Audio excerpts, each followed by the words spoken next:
The first phase in an active threat event, shooter or otherwise, is the recognition of the threat that's taken place. You know, we have a mindset to even when we hear or sense something of danger, our first line of thought is to explain that away. Say, oh, it's just something that's taking place. It's not a threat. So, if you notice there was a couple of seconds delay. People were alarmed by the noise and the yelling that they heard, and a noise that they couldn't identify at the moment. Um, but it took several seconds for them to realize, hey, this is a threat. And all of a sudden, you start hearing somebody yell in the background, evacuate or run, get out, and so forth. So that is something that when we train ourselves, we're usually able to recognize a threat sooner than we would otherwise. That's, again, one of the first important reasons why we must train, to get people alert, to get people to understand and to recognize a threat when it presents itself.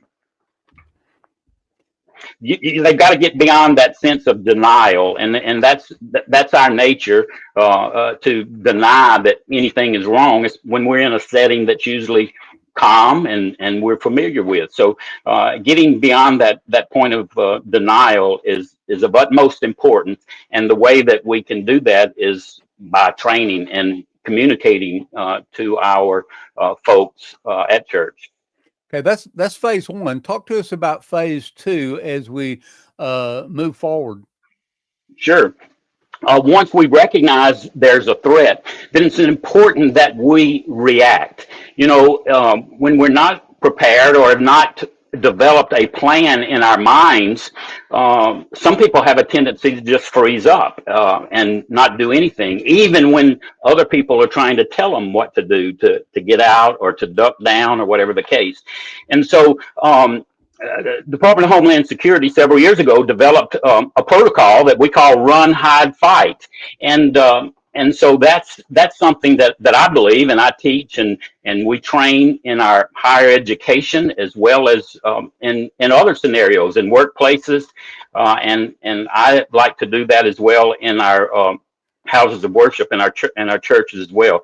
Run, hide, fight. It's a simple concept and three simple words that if we can remember those, we will already have a plan to react when a threat presents itself.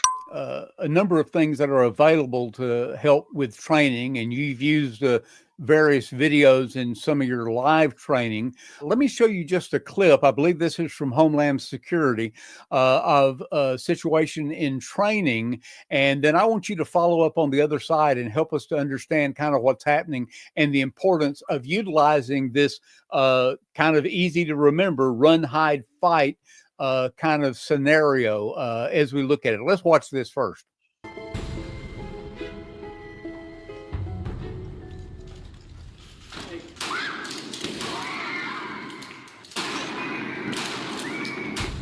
If you were ever to find yourself in the middle of an active shooter event, your survival may depend on whether or not you have a plan. The plan doesn't have to be complicated.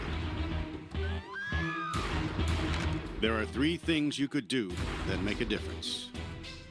Run, hide, fight. First and foremost, if you can get out, do. Always try and escape or evacuate, even when others insist on staying.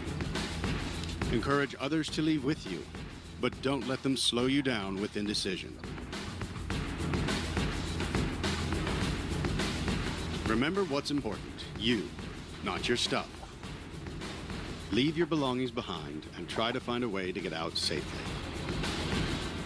As I mentioned, the first phase in all of this is the recognition, recognizing and admitting, hey, we have a threat here. And phase two is activation, putting our plan into motion. And you just saw that through that video there. That was filmed by the city of Houston a few years back for our federal Department of Homeland Security. Now, for many people who, especially if you're just seeing that video for the first time, when you hear that blast of that shotgun or see the gentleman fire that shotgun, it's going to be startling. But the truth of the matter is, we have to practice reality type events in order that we're prepared for that. And so that film is a good one to use. Some people say, well, it's a little graphic. Yes, not as graphic as it could be, but that's the kind of things that we need to use to train ourselves so that we don't freeze up when that situation presents itself. And if you'll notice, the first step in running, the first step in our plan, run, hide, fight, is to run. If you're not trained, if you're not part of a security team or a law enforcement officer, where you have lethal weapons available to you and they have trained for that, then the best thing for you to do is to run, to evacuate. Just as we saw in the church, the first video we saw in the church up in Michigan, as soon as they recognized that there was a threat, those folks did a great job of evacuating those young people. And by the way, there were several things going on campus the evenings that took place. I believe what we saw was the video from inside the auditorium where BBS or something similar was taking place. But there were other things going on campus as well.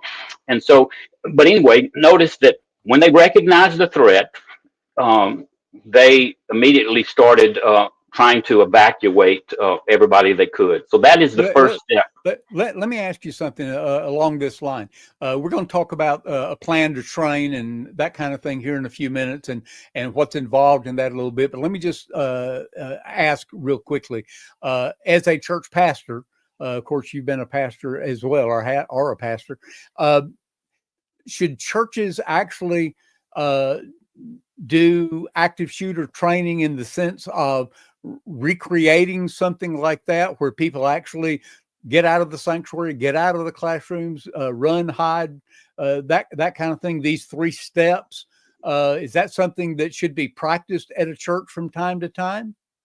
I certainly believe so, because I've learned throughout especially my law enforcement career, that if I don't actually physically train the way that I'm being taught, then that information doesn't sink in and doesn't become automatic almost when you need to use it. So I think it's important. It's just like I remember several years back, one of the churches that I was attended one Sunday had a fire drill.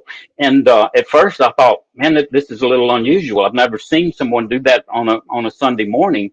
And but then I got to thinking about it. Absolutely, they needed to practice when everybody was there, because even if you know to evacuate, if people hadn't already decided which door I'm going to try to go out, or what am I going to do when I hear that alarm going off, then they have a tendency to freeze or not know what to do. So it's very important that we actually train physically taking steps so that those will come back to us when we need them.